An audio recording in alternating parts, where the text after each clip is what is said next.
अगर दोस्तों आपने सीटेट के एग्ज़ाम में लैंग्वेज 1 या लैंग्वेज 2 के रूप में अगर आपने संस्कृत भाषा का चयन किया है, तो हम फिलहाल एक हमने सीरीज़ स्टार्ट करी है जिसमें हम जो आपके क्वेश्चन पेपर हैं पिछले वर्षों के संस्कृत के उन्हें सोल्व कर रहे हैं, जिसमें हम आपको कुछ एक्सप्लेन करके बताते हैं, कुछ ट्रिक्स भी बता दें किस तरह से आपको पढ़ना है, किस तरह से हिंदी बनानी है या फिर किस तरह से आप किसी क्वेश्चन के सटीक आंसर कर पाएंगे। ठीक है, तो अगर आप संस्कृत विषय में अच्छे नंबरों से पास होना या फिर अच्छे नंबर प्राप्त करना चाहते हैं, तो निश्चित ही आप हमारे इस चैनल को सब्सक्राइब कर सकते हैं और हमारे चैनल पर जितने भी इन्फॉर्मेटिव वीडियो सीटेट संस्कृत से रिलेटेड आप उन्हें एक बार देख सकते हैं। ठीक है, तो चलिए हम अपनी वीडियो को स्टार्ट करते हैं दोस्तों। जो इसमें हम क्वेश्चन पेपर सोल्व करेंगे, ये आपका जो 7 जुलाई 2019 में सीटेट का एग्जाम हुआ था, तो उसे हम सोल्व कर रहे हैं। ठीक है, इसमें हम लैंग्वेज 2 को सोल्व करेंगे और ये पेपर 2 है, पेपर 2 लैंग्वेज 2, और जो 7 जुलाई 2019 में हुआ था। ठीक है, और इससे पहले दोस्तों मैं आपको एक चीज़ बता देता हूँ। अगर आप ये सोचते हैं कि अगर आपने पेपर 1 में संस्कृत लिया, आप पेपर 2 का नहीं देखेंगे, तो ये बिल्कुल गलत है, क्योंकि चाहे हम पेपर 1 की बात करें, पेपर 2 की बात करें, दोनों का सिलेबस बिल्कुल सेम का सेम है। ठीक है, किसी भी तरह का कोई परिवर्तन आपको देखने को नहीं मिलेगा। तो चाहे आपने पेपर 1 में संस्कृत लिया, फिर पेपर 2 में संस्कृत लिया, आप किसी भी क्वेश्चन पेपर को सोल्व होते हुए देख सकते हैं, क्योंकि सिलेबस सेम होता है। और दोस्तों इसमें लेवल का भी कोई फर्क नहीं होता है। मतलब कि अगर आप ये सोचते हैं कि अगर आपने लैंग्वेज पेपर 1 में संस्कृत लिया तो वो थोड़ा ईजी आएगा, अगर पेपर 2 में संस्कृत लिया वो थोड़ा टफ आएगा। ठीक है, समय के ऊपर डिपेंड करता है, कभी कभी पेपर 2 की संस्कृत टफ आ जाती है और कभी कभी पेपर 1 की संस्कृत टफ आ जाती है। ठीक है, और चाहे आपने लैंग्वेज 1 में लिया चाहे लैंग्वेज 2 में लिया, इसमें भी आपको कोई कुछ किसी तरह से कोई मतलब ये मत सोचना कि लैंग्वेज 2 में लिया तो आप लैंग्वेज 2 का ही पेपर सोल्व होते हुए देखें, क्योंकि लैंग्वेज 1 और लैंग्वेज 2 का भी आपको निश्चित रूप से जो सिलेबस है आपका बिल्कुल सेम का सेम है। लेकिन एक छोटा सा फर्क है, वो मैं आपको बता देता हूँ। अगर आपने लैंग्वेज 1 में संस्कृत लिया, चाहे हम पेपर 1 या पेपर 2 की बात करें, तो इसमें दोस्तों जो आपके स्टार्टिंग के 15 क्वेश्चन है, उसमें एक आपका गद्य आएगा और एक पद्य आएगा। ठीक है, और अगर आपने पेपर 2 में लिए तो आपके दोनों गद्य आएंगे, उसमें पद्य नहीं आएगा। सॉरी, अगर आपने लैंग्वेज 2 में ली है, लैंग्वेज 1 में लिए तो एक गद्य एक पद्य, और लैंग्वेज 2 में लिए तो दोनों के दोनों आपको गद्य आएंगे। ठीक है, और आपको गद्य पद्य का नहीं पता तो मैं आपको बता दूं, जो श्लोक वगैरह होते हैं, कविताएं वगैरह होती हैं, उसका जो फॉर्मेट होता है वो पद्य में होता है, और जो कहानियां वगैरह होती हैं, पैराग्राफ वगैरह होते हैं, उसका जो फॉर्मेट होता है वो क्या होता है, हमारा गद्य में होता है। तो चलिए हम अपनी वीडियो को स्टार्ट करते हैं। अब दोस्तों ये 7 जुलाई 2019 में अगर आपको लैंग्वेज 1 में अगर आपने संस्कृत ली है, तो मतलब संस्कृत का क्वेश्चन पेपर सोल्व होते देखना चाहते हैं, तो उसका मैं ऑलरेडी कर चुका हूँ लैंग्वेज 1 का। तो आप उस वीडियो को देख सकते हैं। उस वीडियो का लिंक मैं इस वीडियो के डिस्क्रिप्शन बॉक्स में दे रहा हूँ। बाकी सारी की सारी लिंक आपको इस वीडियो के डिस्क्रिप्शन बॉक्स में मिल जाएंगी, जितने भी हमारी संस्कृत से रिलेटेड इसमें वीडियो है, सीटेट संस्कृत से रिलेटेड। तो पेपर लैंग्वेज 1 हम पहले सोल्व कर चुके हैं, आज हम लैंग्वेज 2 को सोल्व करेंगे।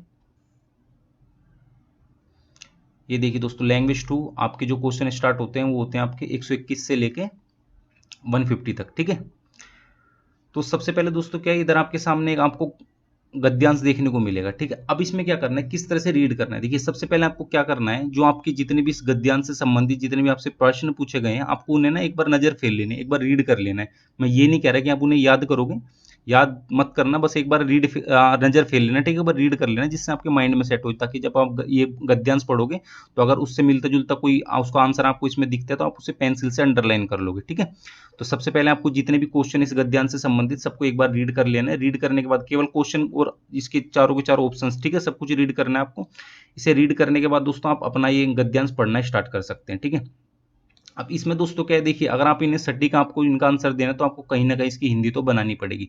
अब मैं ये मानता हूं, अगर आपने संस्कृत लिया तो आपको हिंदी तो आती होगी। ठीक है, अगर शुद्ध हिंदी आती है तो अच्छी बात है, अगर नॉर्मल हिंदी आती है तो भी आपका काम चल जाएगा। ठीक है, अब इसमें जब आप इसे पढ़ोगे तो आपको करना क्या है, देखिए अब जब आप इसे पढ़ोगे तो इसमें ना देखिए मैक्सिमम जो वर्ड होते हैं ना आपके, वो हिंदी के ही होते हैं, और बाकी जो संस्कृत का वर्ड है उसे मत पढ़ो, मतलब उसे मत समझो, उसे छोड़ दो। बाकी जो आपको समझ आ रहा है, जो हिंदी के वर्ड है उनकी हिंदी बना लो। जो पहले से हिंदी के वर्ड, बस आपको थोड़ा सा हलंत वगैरह दिख जाएगा, विसर्ग वगैरह दिख जाएंगे, बाकी एक्चुअल जो वर्ड है वो हिंदी के ही है। ठीक है, वैसे मूल से तो वो संस्कृत के वर्ड है, लेकिन हम इस गद्यांश की बात करते हैं तो इसमें वो आप हिंदी के मान के चल सकते हैं। ठीक है, तो सबसे पहले आपको यही करना है। ठीक है, जो वर्ड समझ नहीं आ रहे हैं उन्हें छोड़ दो, बाकी जो समझ आ रहे हैं आपको, जिनके आप हिंदी के जो एक्चुअल वर्ड है, ठीक है, और आप उन्हें दोबारा से हिंदी में ही कन्वर्ट करके आप उसकी हिंदी इस तरह से सहायता से बना सकते हैं। वो किस तरह से करने मैं आपको बता देता हूँ। अब देखिए जो हमारी सामने पहली लाइन आई है, ये है सांप्रतिकम युगम वैज्ञानिकम युगम वर्तते। ठीक है, अब आपको सांप्रतिकम, सांप्रति तो आपको पता ही होगा, जो वर्तमान युग होता है, हिंदी का वर्ड है। ठीक है, युग, युग का मतलब युग ही आपको पता है, जो अभी समय जो चल रहा है या फिर जो समय चल रहा होता है। ठीक है, और वैज्ञानिकम तो वैज्ञानिक तो आप जानते हैं। ठीक है, युगम, युगम वर्तते का मतलब है, तो ठीक है, इसकी तो बिल्कुल सिंपल हिंदी है, सांप्रतिकम युगम वैज्ञानिकम युगम अस वर्तते। तो जो वर्तमान का जो युग चल रहा है ये वैज्ञानिक युग है। ठीक है, तो इस तरह से बनानी है। जो आपको वर्ड समझ नहीं आ रहा उसे छोड़ दो। ठीक है, अद्य मानवः तथैव नास्ति यथा शतम वर्षाणि पूर्वम आसीत्। अद्य आपको समझ नहीं आ रहा, छोड़ दो। मानवः, मानव आपको समझ आ रहा है। तथैव भी आपको समझ आ रहा है, चलो नहीं आ रहा, इसे छोड़ दो। नास्ति, अस्ति, भवति, नास्ति, वर्तते, ये सब इनका मतलब क्या होता है? ह होता है इनका मतलब कि है, या फिर इनका भूतकाल में था। तो मतलब नॉर्मल आप मान के चल सकते हैं कि ह के बारे में बात की जा रही है, ठीक है। यथा शत वर्षाणि पूर्वम आसीत्। तो इधर आपने कौन कौन से वर्ड पकड़े? अद्य आपको समझ नहीं आया, देखो आपकी सहूलियत के हिसाब से मैं बोल रहा हूँ, अगर आपको समझ आ रहे हैं तो काफी अच्छी बात है, ठीक है। अब मान के चलो अद्य आपको समझ नहीं आया, ठीक है। मानव आपको समझ आया, तो मानव का आपको हम जानते हैं कि इंसान, मानव, ठीक है। और तथैव नास्ति, यथा, जब, यथा का मतलब जब होते भी हिंदी वर्ड है। शतम, शतम आपको समझ नहीं आ रहा तो कोई दिक्कत नहीं, वैसे शतम का मतलब 100 होता है, ठीक है, 100 जिसे बोलते हैं। वर्षाणी पूर्वम आसीत, अब यहाँ पे वर्षाणी वर्ष, ठीक है, जो साल होते हैं, पूर्वम पहले, बीते हुए, ये तो आपको पता ही होगा, ठीक है। पूर्वम आसीत तो 100 साल पहले, तो इसकी हिंदी क्या है? आज के जो मानव है वो वैसे नहीं है जैसे कि 100 साल पहले थे, ठीक है। इस तरह से कुछ कुछ वर्ड पकड़ना है आपको जिनकी आप हिंदी कर सकते हैं। सर्वेशम जीवने विज्ञानोपकारकाणी प्रविष्टानि। सर्वेशम, सर्वे तो आप जानते हैं सभी के लिए बात होती है कि सभी के जीवने, जीवन में, ठीक है, जीवन आप जानती है, ठीक है। विज्ञानोपकार उपकारकाणी, तो विज्ञान उपकारक, ठीक है। उपकारक क्या होता है? आपके साधन होते हैं, इंस्ट्रूमेंट वगैरह होते हैं आपके, ठीक है। तो जो भी आपके साधन है, जो भी यंत्र है, तो मतलब विज्ञान के जो साधन है। परविष्टानी मतलब प्रवेश कर चुके हैं, मतलब समा चुके हैं, ठीक है। तो सर्वेशम जीवने विज्ञान उपकारकाणी प्रविष्टानी, तो मतलब सबके जीवन में जो विज्ञान के उपकरण है, या फिर जो भी विज्ञान के यंत्र है, मशीन है, या जो भी विज्ञान के रूप में आप साधन के रूप में यूज करते हैं, सबके जीवन में समा गए हैं, सबके जीवन में प्रवेश कर गए हैं। प्रविष्टानी मतलब प्रवेश, ठीक है। और बाकी मैं इसमें दोस्तों वो सारे वर्ड छोड़ रहा हूँ जो संस्कृत के, मतलब प्रॉपर संस्कृत आप देखने को मिलेगी, ठीक है। बाकी जो हिंदी से मिलते जुलते हैं उनकी तो आप हिंदी कर ही लोगे। अब ये देखिए अगला है, नगरेषु ग्रामेषु च सर्वे जनाः स्व स्व कार्येषु विज्ञानस्य साधनानां प्रयोगं कुर्वन्ति।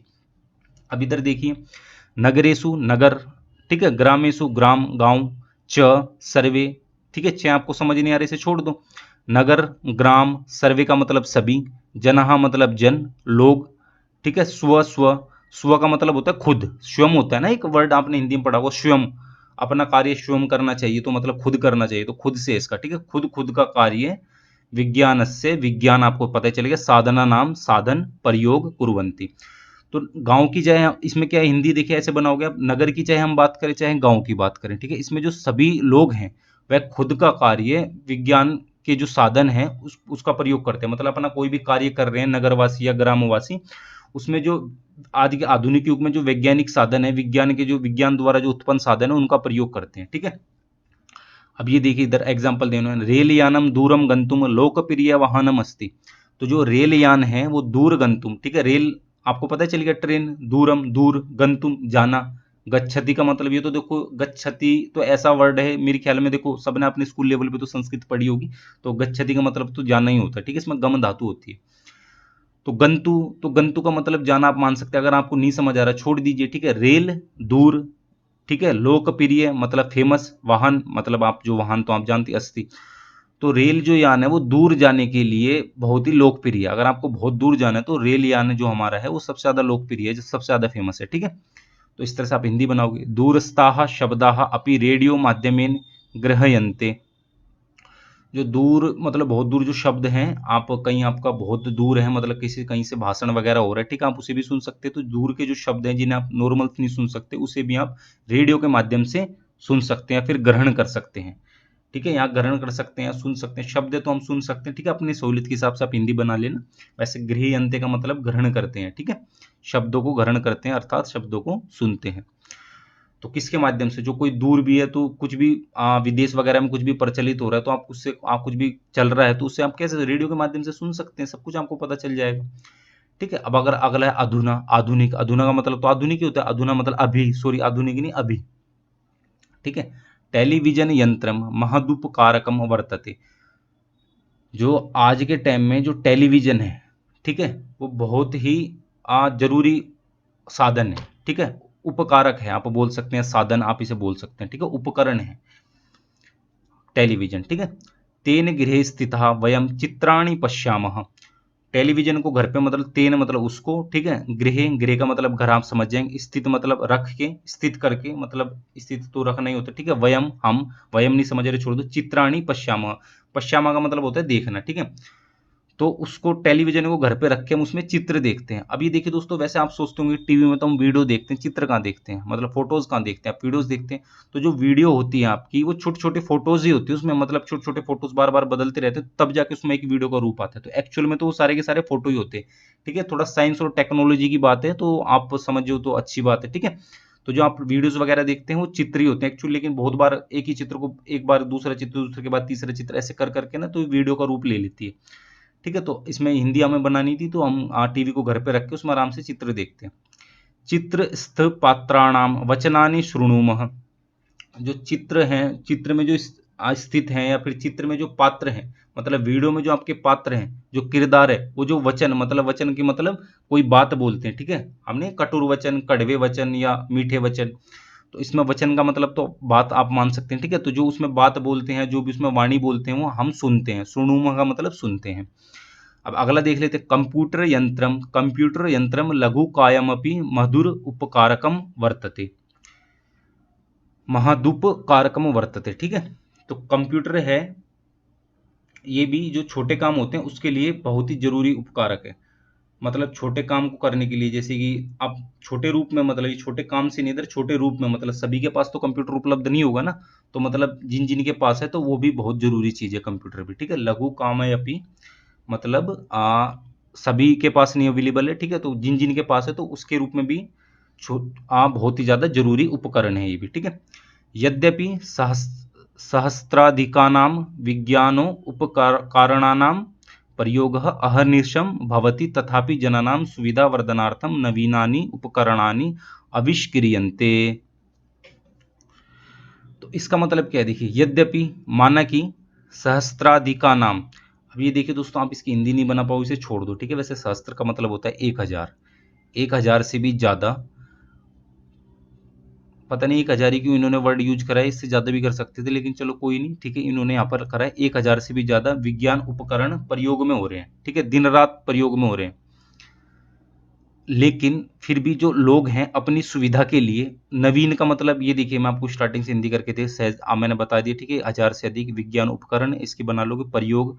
अहर्निशम मतलब दिन रात भवती। आप अहर्निशम का वर्ड समझ नहीं आ रहा तो इसे छोड़ दो। ठीक है, तो आपको जो समझ आ रहा है वो पढ़ लो। विज्ञान उपकरण प्रयोग, तो विज्ञान उपकरण प्रयोग हो रहे हैं।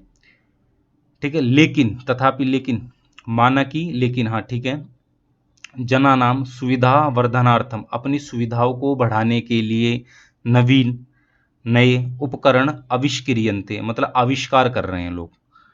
ठीक है, अगला देख लेते हैं, आयुर्विज्ञान से आविष्कार ही रोगा दूरी क्रियन्ते। मतलब जो आयुर्विज्ञान है, आयुर्वेद आप इसे बोल सकते हैं, वैसे इसका एक्चुअल अर्थ होता है जो आयु का विज्ञान है। मतलब आप किसी की आयु बढ़ाना चाहते हैं, मतलब रोगी होते हैं ना जो आयु खत्म करते हैं, कोई मर जाता है उसकी आयु खत्म हो जाती है, तो आयु बढ़ाने के लिए जो आयु बढ़ाने का जो विज्ञान है, मतलब आयुर्वेद आप इसे मान सकते हैं, उसके आविष्कार ने भी रोगा दूरी क्रियंते। तो मतलब आयुर्वेद था पहले। ठीक है, लेकिन आज के टाइम में क्या है, आयुर्विज्ञान है। ठीक है, डॉक्टर वगैरह आप मान सकते हैं, जो आज की जो टेक्नोलॉजी हमारी, जो मेडिकल टेक्नोलॉजी आज की, तो वो आयुर्विज्ञान है। आयुर्वेद एक हमारी प्राचीन मेडिकल टेक्नोलॉजी थी, या फिर आप प्राचीन जो हमारी चिकित्सा व्यवस्था थी वो आयुर्वेद थी। ठीक है, आयुर्विज्ञान हमारी जो आज की है, ठीक है, चिकित्सा व्यवस्था है हमारी। ठीक है, तो उसका आविष्कार भी बहुत सारे रोगों को दूर किया जा सकता है, मतलब दूर करते हैं। और जनानाम जीवने सुखम च वर्धते, और लोगों के जीवन में सुख बढ़ता है। ठीक है, तो इस तरह से आपने इसकी हिंदी बना लोगे। अब देखिए दोस्तों, मैंने आपको कुछ में सारा का सारा बता दिया, जो वर्ड समझ नहीं आ रहा उसे छोड़ दो, बाकी जो वर्ड समझ आ रहे हैं उसकी हिंदी बना लो, क्योंकि यहाँ पे कोई आपको अनुवाद तो करना नहीं है इसका, आपको केवल जो इनके इसके रिलेटेड जो आपके क्वेश्चन है उनके आंसर करने हैं। अब दोस्तों, मैंने इसे पढ़ने में जितना टाइम लिया, इतना टाइम आप बिल्कुल भी नहीं लेंगे, क्योंकि मैं तो आपको समझा रहा था इसलिए लग गया। ठीक है, आप फटाफट से इसे पढ़ेंगे और पेंसिल लेके बैठेंगे, जो आपने ये वर्ड, जो आपने ये क्वेश्चन पढ़े थे इससे कोई मिलता जुलता तो आप उसे अंडरलाइन कर लेंगे। अगर नहीं भी समझ आ रहा तो छोड़ दो, कोई दिक्कत नहीं करनी है अंडरलाइन। ठीक है, अब इसके आंसर करते हैं। दूरगंतम लोकप्रिय वाहनम की मस्ती, तो आपको पता ही कि दूर जाने के लिए मैंने बताया था। ठीक है, रेल यानम, इसका ऑप्शन नंबर 2 बिल्कुल सही है। अगला देख लेते हैं, अधुना इति पदम कीदृशम पदम अस्ति। दोस्तों ये थोड़ा व्याकरण का क्वेश्चन है, ठीक है। तो ये अव्यय पद है और इसमें मैं आपकी तैयारी कराऊंगा, ठीक है, जिसमें लैंग्वेज पेडागोजी और जो आपकी संस्कृत ग्रामर है, बेसिक ग्रामर, जो मतलब आपसे सीटेट के एग्जाम में पूछी जाती है, उनकी सबकी बाकायदा व्हाइट बोर्ड पे आपकी तैयारी करा दी जाएगी डिटेल में, ठीक है। आपको फिर किसी भी तरह की समस्या नहीं होगी, तो आप हमारे चैनल से जुड़े रहिएगा, ठीक है। तो व्याकरण की आपकी तैयारी करा दी जाएगी। व्याकरण कोई संस्कृत ज़्यादा टफ नहीं है, मैं बस आपको उतना ही कराऊंगा जितने की आपको जरूरत है, ठीक है। और जो ज़्यादा ही टफ है तो उसे मैं आपके लिए छोड़ दूंगा, अगर आप कहेंगे तो उसे करा दूंगा। कहीं आप फिर इसमें थोड़ा सा घबरा जाते हैं ना बच्चे, तो कोई दिक्कत नहीं है, ठीक है। तो अगला देख लेते हैं 123। रात्रि दिवम इति पदस्य प्राय शब्द अनुच्छेदस्मिन् प्रयुक्त तचित्वा लिखत। तो रात्रि दिव्यम इति पदस्य, इसका पर्यायवाची, इसका समानार्थक, मतलब इससे मिलता जुलता आपको शब्द बताना है, ठीक है। और वो शब्द कौन सा होना चाहिए दोस्तों, इस अनुच्छेद में आपको चुनकर लिखना है। लिख रखा है ना अनुच्छेदस्मिन् प्रयुक्त तचित्वा, मतलब इस अनुच्छेद में जो यूज किया गया है, जो उपयोग किया गया शब्द है, उसको चुनकर लिखना है आपको, ठीक है। तो रात्रि दिवम, तो आप इधर देख सकते हैं, ठीक है। तो इसका वैसे ही समझ आ रहा है एकदम कि रात्रि का मतलब रात होता है और दिन, दिवम का मतलब दिन होता है आपका, ठीक है। तो रात्र और दिन दोनों की बात की जा रही है।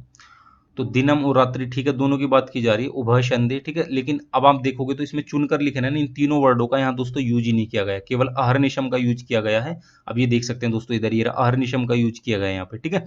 तो जब चुनकर की बात आए तो आप सबसे पहले ये देख लो कि वो जो बाकी के ऑप्शंस में आपके वर्ड दिए गए उन वर्डों का यूज हुआ भी है नहीं हुआ। अगर उन वर्डों का यूज ही नहीं हुआ तो आंख बंद करके आप जो सा आखिरी का आपका वर्ड बचता है उसमें आप टिक कर दोगे। अब दोस्तों उन वर्डों का यूज हुआ ही नहीं हुआ, ये जब भी आपको समझ आएगा जब आप इसे अच्छे से पढ़ोगे। अच्छे से पढ़ने का मतलब ये नहीं कि सारा का सारा टाइम आप इसे ही दे दोगे गद्यांश को। पढ़ रहे हो तो ठीक से पढ़ना, ठीक है। और ये दोस्तों जब सिद्ध हो पाएगा जब ज्यादा से ज्यादा आप प्रैक्टिस करोगे, ठीक है। तो अभी क्वेश्चन पेपर आपका सोल्व करा रहे हैं, इसमें हम आपकी प्रैक्टिस करा रहे हैं। बाकी जितनी ज्यादा प्रैक्टिस करोगे उतना ज्यादा आप सटीक तरह से इस गद्यांश को पढ़ पाओगे। और जो आप, जैसे मैंने बोला कि एकदम से आप देख के आपको पता चल जाएगा कि इस वर्ड का यूज हुआ या नहीं हुआ, ठीक है। तो इससे प्रैक्टिस से होगा। हम आपकी प्रैक्टिस करा रहे हैं, आपकी तैयारी भी करा रहे हैं, तो हमसे तो आप जुड़े ही हैं। बाकी आप खुद से भी इसकी प्रैक्टिस कर सकते हैं, ठीक है।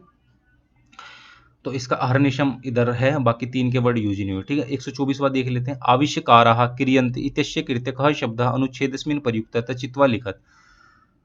तो देखिए दोस्तों, अब इसमें क्या है, आविष्काराः क्रियन्ते, इसके स्थान पर कौन सा शब्द यूज किया गया है, आविष्कार के स्थान पर कौन सा शब्द यूज किया गया है, ठीक है। तो सिंपल है, इसमें तो आविष्क्रियन्ते यूज किया गया आविष्काराः के स्थान पर, ये तो सिंपल है, आपको पता ही चल गया था, ठीक है। तो मोदकम, मोदकानाम भक्षणम तो है ही नहीं, पशु नाम धावनम भी नहीं है, मोदका नाम भक्षणम मतलब लड्डू को खाना हो गया। ये चित्रानाम निर्माणम, तो चित्रानाम तो है लेकिन निर्माणम ये वाला वर्ड नहीं है दोस्तों आपका। चित्र, चित्र का तो जरूर जिक्र हुआ है, लेकिन अगर आप पूरा वर्ड पढ़ोगे तो आपको इसमें दोस्तों पूरा वर्ड पढ़ना है। अगर आपका एक दो शब्द है किसी वर्ड को, किसी वाक्य में दो शब्द है, तो आपको एक शब्द से नहीं चलना। अगर दोनों के दोनों शब्द आए हैं तो ही आप मान सकते हो, ठीक है। तो इस हिसाब से मान सकते हैं तीनों के तीनों जो हमारे ऊपर के ऑप्शन है ये इसमें आए ही नहीं, ठीक है। पशु धावनो मतलब जो जानवर है वो दौड़ते हैं, तो इसमें केवल एक ही वर्ड आया आपका आविष्क्रियंत, ठीक है। ये तो आपकी ट्रिक हो गई। बाकी आपको वैसे भी पता होगा, तो सिंपल सा आविष्कार का इसके स्थान पर कौन सा शब्द यूज किया गया है, इत्यस्य कृत्य, इसके लिए, कृत्य का मतलब होता है के लिए, कहा कौन सा शब्द यूज किया गया है, मतलब उपयोग किया गया है, तो ठीक है। तो इसमें हमने आविष्क्रियंत कर दिया इसका, ठीक है। तो ये दोनों ट्रिक आप देख सकते हैं। एक तो आप ये देख लो कि सारे के सारे वर्डों में से कौन सा वर्ड उसमें यूज किया, तो आंख बंद करके उस पर टिक कर दो। अगर ऐसा कोई दो वर्ड आपके आ रहे हैं जो गद्यांश में है और इसमें भी दो वर्ड हैं, तो दोस्तों वहां पर थोड़ा सा आपको क्वेश्चन पढ़ना पड़ेगा और थोड़ा सा अपना माइंड लगाना पड़ेगा, ठीक है। और बाकी अगर आपका दो वर्ड आ रहे हैं जैसे ये था, तो इसमें छोड़ देना है आपको, ठीक है। पूरा वर्ड आपको पढ़ना है। चित्र केवल यूज किया गया तो ये पूरा का पूरा गलत है, ठीक है। अगर चित्रम, चित्राणाम, निर्माणम अगर पूरा होता तो आपको कंफ्यूजन होता है, ठीक है। तो पूरा वर्ड निर्माणम चित्राणाम तो है ही नहीं कहीं भी, ठीक है। तो इसलिए आविष्क्रियन्ते। अब दोस्तों जब इसमें ये वाली चीज़ है ना, इसमें एक और चीज़ मैं आपको बता देता हूँ। अब दोस्तों शायद से वीडियो थोड़ी लंबी हो जाए, लेकिन आप बने रहे हमारे साथ, ठीक है। हम मेहनत कर रहे हैं, आपको भी मेहनत करनी पड़ेगी। तो चित्रानाम निर्माणम, अब इसमें दोस्तों ऐसी भी नहीं मान के चलो चित्रानाम कहीं यूज हो गया, निर्माणम कहीं यूज हो, अलग अलग जगह यूज हो गया, तो वो भी गलत है, ठीक है। तो उसमें भी एकदम आंख आंख बंद करके आप उसे काट दो, आपका आंसर सही नहीं हो सकता अगर आपके सामने अनुच्छेदस्मिन् प्रयुक्त तचित्वा लिखत आ जाए, ठीक है। तो इधर आविष्क्रियन्ते, ठीक है, इसका ये सही आंसर है, ठीक है। तो ये एक ही जगह आया है और बिल्कुल अलग नहीं आया, ठीक है। अगर तो आपको पता चलेगा होगा अभी तक। तो अगला देख लेते हैं 125। दुखम पदस्य विलोम शब्द अनुच्छेद में प्रयुक्त चित्वा लिखत। अब ये देखिए दोस्तों, अब दुख का विलोम शब्द लिखना है। दुख का तो सिंपल सी बात है, उल्टे शब्द होते हैं ना, मतलब पॉजिटिव और नेगेटिव इस तरह से विलोम होते हैं आपके। तो दुख का क्या है, दुख हो रहा है तो सुख हो रहा है, सिंपल है, इसका तो कोई कंफ्यूज होने की जरूरत नहीं। फिर भी अगर आपको कंफ्यूजन है तो आप देख सकते हैं मधुरम पुष्पम फलम ये तीनों वर्ड शायद से इसमें यूज ही नहीं किए गए हैं, एक ही वर्ड आपका यूज किया गया है सूखम, तो वैसे भी आप इसका आंसर कर सकते हैं। ठीक है, अगला देख लेते हैं 126वां, साम्प्रतिकम युगम कीदृशम युगम वर्तते। साम्प्रतिकम मैंने आपको बताया था वर्तमान युग, ये आपकी स्टार्टिंग की लाइन ही है, वैज्ञानिकम युगम वर्तते, साम्प्रतिकम वैज्ञानिक युगम वर्तते। ठीक है, आपकी स्टार्टिंग की लाइन, तो इसका ऑप्शन नंबर 2 आपका बिल्कुल सही है, आप देख सकते हैं इधर, ये रहा साम्प्रतिकम युगम वैज्ञानिक युगम वर्तते। अब दोस्तों इन्हीं क्वेश्चन के लिए मैंने आपको कहा था कि एक बार आप रीड कर लेना।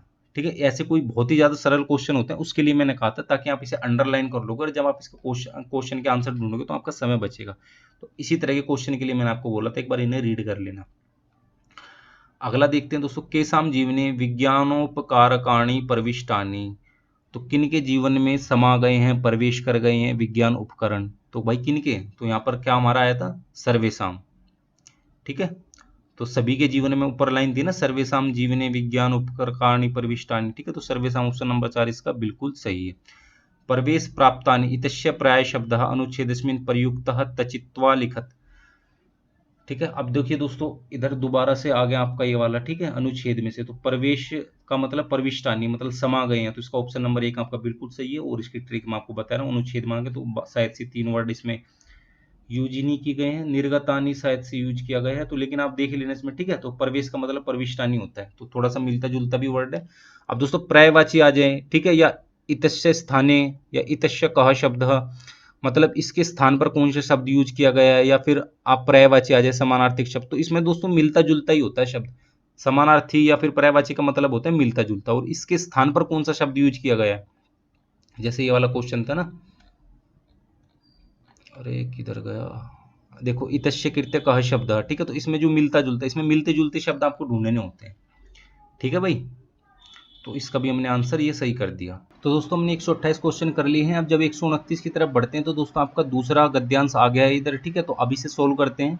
सेम उसी तरह पढ़ना है आपको, जैसे हमने प्रथम गद्यांश पढ़ा था सेम ऐसे ही पढ़ना है। अगर दोस्तों आपने लैंग्वेज 1 में अगर संस्कृत ली थी दोस्तों, इधर आपको गद्यांश ने आपको पद्यांश देखने को मिलता, लेकिन हम अभी लैंग्वेज 2 को सोल्व कर रहे हैं, इसलिए हम गद्यांश ही देखने को मिला है। तो चलो देख लेते हैं भाई इसे भी। अब वही सेम तरह से हिंदी पढ़नी है। भारत देशस्य उत्तरश्याम दिशि हिमालयो नाम पर्वतराजः वर्तते। तो भारत, सिंपल हिंदी बनाओगे आप, भारत देश उत्तर दिशा हिमालय नाम का पर्वतराज है। ठीक है, वैसे तो आपकी मैं बिल्कुल एक्चुअल हिंदी नहीं बना रहा, आपकी सहूलियत के हिसाब से आपको हिंदी बना के दे रहा हूँ। ठीक है, तो मतलब पर्टिकुलर एक वर्ड को पकड़ के उसकी हिंदी, फिर दोबारा से हिंदी, मतलब एक अच्छे अर्थ में हिंदी नहीं बना रहा हूँ, क्योंकि दोस्तों इसमें समय भी ज़्यादा लगेगा और आपको इतनी आवश्यकता भी नहीं है। ठीक है, आपको सिंपल इसकी इतनी हिंदी बनानी है ताकि आप उन क्वेश्चंस का आंसर कर सको जो कि इसके नीचे आपसे पूछे गए हैं। तो अगला देख लेते हैं भाई। ठीक है, हमने बना दिया इसका, अस्य तुंगानी शिखराणी सर्वदा हिमा हिमे नाछिंदितानि भवंती। ठीक है भाई, अब इसमें क्या है देखिए दोस्तों, अस्य नी समझ आ रहा, छोड़ दो, तुंगानी शिखराणी सर्वदा। अब ये देखिए इसमें आप कुछ वर्ड पकड़ना है आपको, हिमे नाच्छादितानि भवंती। ठीक है, तो आपको जो समझ नहीं आ रहा उसे छोड़ दो। ठीक है, अस्य आप छोड़ दोगे, तुंगानी आपको अगर समझ आ रहा है तो अच्छी बात है, नहीं तो छोड़ सकते हो। शिखराणी, शिखर आपको समझ आ रहा होगा दोस्तों, शिखर किसे बोलते हैं, जो चोटी होती है। ठीक है, सर्वदा हमेशा। अब इसमें दोस्तों आपको एक वर्ड पकड़ना है, हिम आया है इधर, हिम। ठीक है, हिमेना है ना इधर, तो हिम आया है। हिम का मतलब क्या होता है दोस्तों, देखो हिमालय में भी हिम लगा है, तो हिम का मतलब होता है आपका बर्फ, आइस जो होती है आपकी। ठीक है, स्नो आप जिसे बोल सकते हैं, तो आपका हिम बर्फ हो गया। ठीक है, तो इसके शिखर पर हमेशा बर्फ से ढका होता है, इसका शिखर जो होता है। ठीक है, इसकी जो चोटी होती है वो बर्फ से ढकी होती है, ऐसे इसमें कहा गया है। अयम पर्वतः पूर्व सागरात पश्चिम सागर पर्यंतम विस्तृतः। सिंपल बना लोगे इसकी, तो यह पर्वत है जो ये पूर्व सागर से लेके पश्चिम सागर तक, पूर्व सागरात पूर्व सागर से पश्चिम सागर पर्यंतम पश्चिम सागर तक फैला हुआ है, या फिर विस्तृत है, या फिर है। ठीक है, अस्य मेखलाशु नानाविधाः औषध्यः प्रोहन्ति। अब दोस्तों अगर आप इसे पढ़ रहे हो तो ठीक से पढ़ना है, जब भी आपको हिंदी पढ़ेंगी। ठीक है, तो इसमें देखिए क्या करना है, अस्य समझ नहीं आ रहा छोड़ दो, मेखलाशु समझ नहीं आ रहा छोड़ दो, नानाविधाः। अब नाना विधा में आपको नाना समझ आ रहा होगा दोस्तों, नाना क्या होता है आपने हिंदी में देखा होगा, नाना प्रकार के, उस देश में नाना प्रकार के लोग रहते हैं, तो नाना मतलब विभिन्न, बहुत सारे प्रकार के। ठीक है, विभिन्न प्रकार आप जिसे बोल सकते हो, तो विभिन्न तरह की औषधियाँ अब ये देखिए दोस्तों, मैंने इसलिए बोला आपको ठीक से पढ़ना है, औषधयः। अब इसमें क्या है, औषधि छुपी हुई है इसमें, ठीक है। औषधि, औषधयः का मतलब औषधि, ठीक है। इधर इन्होंने विभक्ति चला रखी है, तो आपको औषधि लेना है, ठीक है। तो विभिन्न प्रकार की औषधि परोहंती, परारोहंती, ठीक है। तो आपने दो वर्ड पकड़ लिए, तो विभिन्न प्रकार की औषधि हैं, बस ये आप समझ सकते हैं, ठीक है। इसमें तासु काचन रात्रौ दीपा इव प्रकाशन्ते, तासु नी समझ आ रहा तो छोड़ दो, काचन ठीक है, नहीं समझ आ रहा छोड़ दो, रात्रो रात, दीपा जो आप दिया जलाते हैं, दीप जलाते हैं, इव प्रकाशन्ते मतलब दीप की तरह प्रकाशते हैं रात में। तो जो ये जो दुनिया भर की औषधि है, मतलब विभिन्न प्रकार की जो इसमें औषधि हैं, जड़ी बूटियां जो हैं, तो रात में दीपक की तरह चमकती है। जैसे एक दिया चमकता है ना रात में, उसकी ज्योत चमकती है, इस तरह से चमकते हैं। आपने रामायण वगैरह भी देखी होगी, जब संजीवनी बूटी हनुमान जी लेने गए थे लक्ष्मण के लिए, तो उसमें चमक रही थी सारी जड़ी बूटियां, ठीक है। तो इसी तरह की बात की गई इसमें। अत्र तेषु वृक्षेषु शाला देवदारवः सुतरामुपयोगिनः। अब ये देखिए, अत्र तेषु आपको नहीं समझ आ रहा छोड़ दो, वृक्षेषु वृक्ष पेड़, ठीक है, पेड़ की बात की जा रही है, शाला पेड़ हो गया, ठीक है। देवदार, वह देवदारू पेड़ आपने शायद पता होगा आपको, एक देवदारू पेड़ होता है, ठीक है। तो इस तरह से पेड़ों की बात की जा रही है। आप जितना आपको समझ आ रहा है दोस्तों, उतना ही समझना, ज्यादा समझने की जरूरत नहीं है आपको, ठीक है। अगर समझ पा रहे हो तो अच्छी बात है। अब ये देखिए, अत्र व्याघ्राः वृक्षाः वृक्काः स्वच्छंदम विरहन्ति। तो व्याघ्राः आपका जो बाघ होता है, ठीक है, वो है। वृक्षाः का मतलब नहीं पता मुझे, और वृक्काः शायद से बकरा या बकरी हो, कुछ ऐसा, ठीक है। तो इधर बेसिकली किसकी बात की जा रही है, आपके जानवरों की बात की जा रही है। तीन तरह के जानवर इधर स्वच्छंद विरहंती, विहारंती, ठीक है। ये वैसे विहरंती का मतलब होता है, जैसे आप विहार नहीं सुना आपने, तो विहार जहाँ पर लोग रहते हैं, ठीक है। जैसे कि दिल्ली में भी काफ़ी सारे संगम विहार, सोनिया विहार, पुष्प विहार, ऐसे काफ़ी सारे एरियाज आपको देखने को मिलते हैं। तो विहार का मतलब निवास करना होता है, ठीक है। और ये बौद्ध धर्म में भी शायद विहार करके कुछ इसमें बताया गया है, ठीक है। तो बेसिकली आप मान सकते हैं विहार का मतलब होता है निवास करना। तो विहरंती का मतलब रहते हैं चाहे मान, ठीक है। विहरंती का मतलब ये भी सोच लेंगे ना, चलते हैं तो भी कोई दिक्कत नहीं है, भ्रमण करते हैं कोई दिक्कत नहीं, ठीक है। जो आपको समझ आ रहा है वो समझ लो। आपको करना क्या, इधर तीन तरह के जानवर, स्वच्छंदम, स्व मतलब स्वयं खुद, छंदम छंदम स्वच्छ छंदम, ठीक है। तो इसका मतलब है अपनी इच्छा से, ये ना स्व का मतलब होगा इच्छा हो गई आपकी, ठीक है।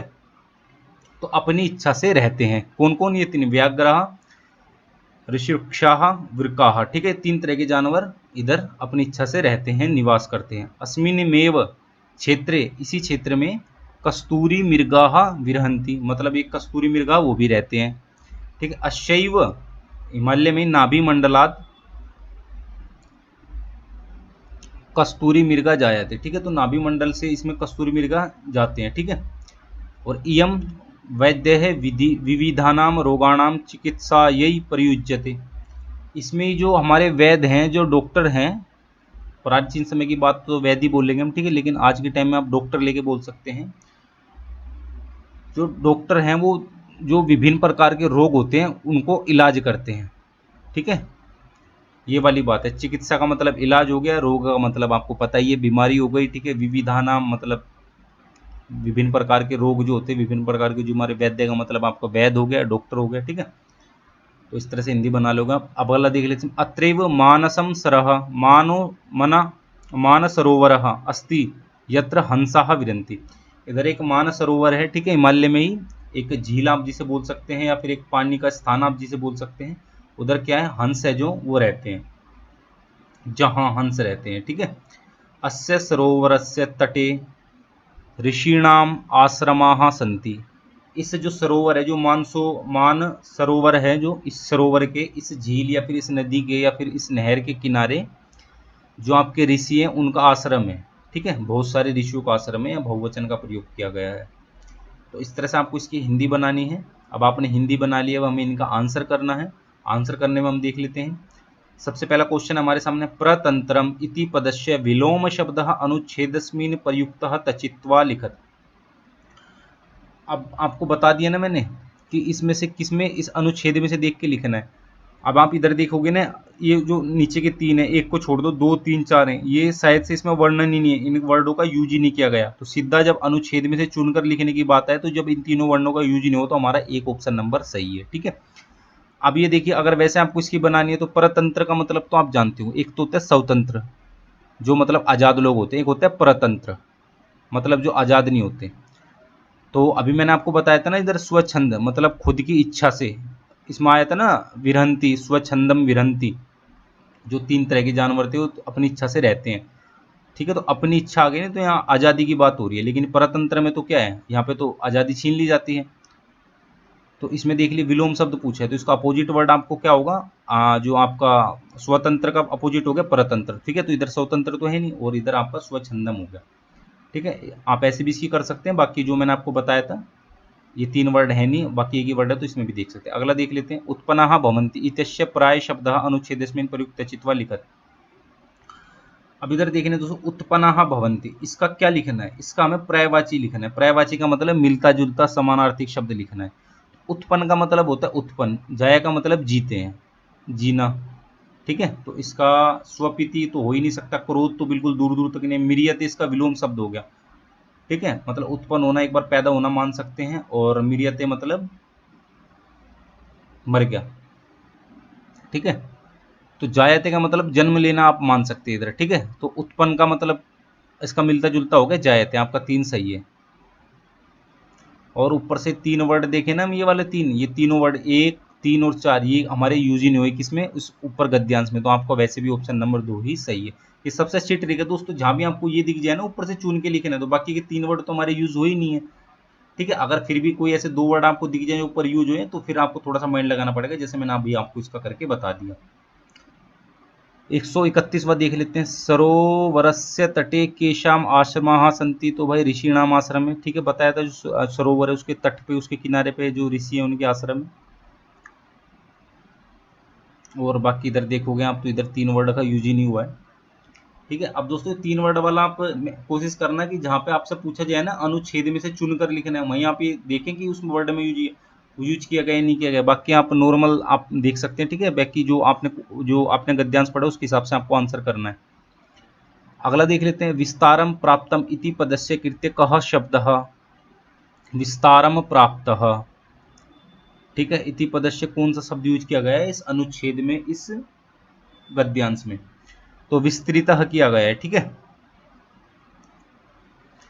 अब देखिए दोस्तों, मैं आपको दोबारा से बताना चाहूंगा, ये बहुत ही ज्यादा इंपॉर्टेंट चीज है, आपको मैं एक बार अच्छे से सुन लेना। ठीक है, अब जो मैंने आपको ट्रिक बताई है ना, कि आपको जो अनुच्छेद वाला क्वेश्चन है उसमें से आपको देखना है चारों में से कौन से वर्ड का यूज किया गया है। आप देखोगे इस वर्ड का यूज किया गया है। ठीक है, अब आप देखोगे ये तो यहाँ भी इस न विस्तृत, विस्तृत यहाँ भी है और यहाँ भी है विस्तृत, तो हमें पूरा वर्ड देखना है। ठीक है, हमें एक वर्ड नहीं देखना, जैसे इसमें 2 शब्दों से पूरा का पूरा वाक्य बना है ना, तो हमें पूरा का पूरा ये वाक्य देखना है। ठीक है, 2 शब्दों से बना है, तो ना विस्तृतः तो कहीं भी यूज नहीं हुआ। ठीक है, विस्तृत हुआ है आपका, लेकिन ना विस्तृतः ये पूरा वाक्य कहीं भी यूज नहीं हुआ। अविस्तृतः भी आपका यूज नहीं हुआ। ठीक है, बहुकोमल भी आपका यूज नहीं हुआ, विस्तृतः आपका यूज हुआ है। ठीक है, तो ये पूरा का पूरा आपका जो वाक्य है, पूरा का पूरा जो ऑप्शन नंबर 4 यूज हुआ है। ठीक है, अब अगर ऑप्शन नंबर 2 की बात करें, तो पूरा का पूरा ऑप्शन नंबर 2 आपका यूज नहीं हुआ, इसमें विस्तृतः केवल यूज हुआ है, ना विस्तृतः कहीं भी यूज नहीं हुआ है। ठीक है, तो ये चीज आपको ध्यान रखनी है। 133वां देख लेते हैं, कस्य उत्तरश्याम दिशिम पर्वतराजा वर्तते, तो भाई भारत देश से स्टार्टिंग की आपकी लाइन है। अस्य शिखराणि केन आच्छादितानि, आच्छादितानि, ठीक है, भवंती, तो जो इसका शिखर है, जो इसकी चोटी है, किसके द्वारा ढकी हुई है, तो भाई हिमे। ठीक है, हिम बर्फ के द्वारा ढकी हुई, ये मैंने आपको स्टार्टिंग में दिखा दिया था। ठीक है, तो फले नाचा चितानी, अग्नि और दुग्ध, मतलब फल से और आग से और दूध, ये तीनों की तरह के ऊपर वर्णन ही नहीं किया गया, बात ही नहीं की गई, केवल हिम की बात की गई है। ठीक है, बर्फ की बात की गई, ना ही फल की बात की गई है, नहीं आग की बात की गई है, और ना ही आपके दूध की बात की गई है। दूध का मतलब होता है आपका दूध। अगला देख लेते हैं, अब हमारा है विहारम कुर्वन्ति इत्यस्य कृतेन अनुच्छेद कः शब्द प्रयुक्त, तो विहारम कुर्वन्ति इसके स्थान पर कौन सा वर्ड यूज हुआ है, तो आपका इसके स्थान पर यूज है विहरंती। ठीक है, तो ये वाला वर्ड आपका यूज है, ऑप्शन नंबर 2 आपका बिल्कुल सही, विहारम कुर्वन्ति मतलब निवास करते हैं, तो विहरंती, ये आपके कुछ पक्षी वगैरह या फिर जो भी लोग आए थे। ठीक है, तो उसमें जो निवास करते हैं उसके यूज पर काफी 2-3 जगह इस वर्ड का यूज हुआ है, तो आप देख सकते हैं। ठीक है, बाकी हरंती का यूज नहीं हुआ। ठीक है, और विरहिता का भी यूज नहीं हुआ, उद्धारंती का भी यूज नहीं हुआ। ठीक है, बस इसी एक ही वर्ड का यूज हुआ है इस पूरे गद्यांश में। इधर आ गए ना क्षेत्र, तो हरंती आप ये मत देखना, हरंती वी हटा दिया हमने इसका, तो हरंती बचता है। तो इस तरह से यूज हुआ है। पूरा का पूरा वाक्य देखना है, ठीक है, जैसे मैंने आपको बताया था, पूरा का पूरा जो आपका जो ऑप्शन है वो पूरा का पूरा देखना है। तो पूरा का पूरा ऑप्शन इसका केवल हरंती है, तो हरंती तो यूज ही नहीं हुआ, विरहंती यूज हुआ है, ठीक है। तो ऑप्शन नंबर 2 इसका बिल्कुल सही है। दोस्तों 136 नंबर क्वेश्चन देख लेते हैं। अब यहाँ से क्या हो गया, आपके यहाँ से ना लैंग्वेज पैडागोजी स्टार्ट हो गई, ठीक है। अब दोस्तों लैंग्वेज पैडागोजी का ये, अब हम जब डिटेल में चर्चा करेंगे, सारी की सारी शिक्षण विधि हैं, जो शिक्षण पद्धति हैं, या फिर जो भी साइकोलॉजी है आपकी, मतलब कोई जो मनोवैज्ञानिक के क्या तथ्य हैं इस भाषा शिक्षण के ऊपर, ठीक है। तो सारी की सारी चीज़ें हम डिटेल में पढ़ेंगे आगे। तो फिलहाल हम अभी इस क्वेश्चन को रिवाइज कर लेते हैं। तो देखिए सबसे पहला क्वेश्चन आपका, भारतस्य संविधानस्य अष्टमायां सूच्यां वर्तमान काले कति भाषा विद्यन्ते, मतलब भारत में जो संविधान की 8वीं सूची है उसमें वर्तमान समय में कितनी भाषाएं हैं। तो बिल्कुल सिंपल आंसर है इसका, 22 भाषाएं हैं। और जो आपकी सीटेट की परीक्षा होती है ये भी दोस्तों 22 भाषाओं में होती है। जो आप लैंग्वेज लेते हैं ना, हिंदी, संस्कृत, इंग्लिश, तमिल, तो ये भी 22 ही होती हैं इसमें, ठीक है। तो चलो अगला देख लेते हैं हम, 137वां। अब दोस्तों शायद से पैडागोजी आपको थोड़ी सी टफ लगे, लेकिन अभी आपको टफ लगेगी जब हम डिटेल में इसमें चर्चा कर लेंगे ना, टॉपिक वाइज सारी की सारी हम डिटेल में पढ़ लेंगे, मेथड के साथ मूल से पढ़ लेंगे, तो फिर आपको बिल्कुल ईजी लगेगी। फिर बस आपका एक ही रह जाएगा, आपको ये समझना होगा, मतलब इसकी हिंदी बनानी होगी। और उसमें भी दोस्तों किस तरह से होगा, तो अगर हम आपको पैडागोजी पढ़ाते हैं, लैंग्वेज पैडागोजी, तो उसमें वो भी चीज़ हम आपको बता देंगे कि साथ साथ की हिंदी आपको किस तरह से बनानी है, ठीक है। तो चलिए अगला क्वेश्चन है, छात्र ही विभिन्न परिस्थितीनाम अवस्थानुकृतिम कारयित्वा शिक्षिका कक्षायाम् आकृतिम संवाद अवसरम उपस्थापयति, अनंतरम तस्याः अवस्थानुकृतेः काश्चन अनुरूपनीयमान आहरति, तान च नियमान वह हृत्य पुनरभ्यासम कारयति एवं सा पाठयति।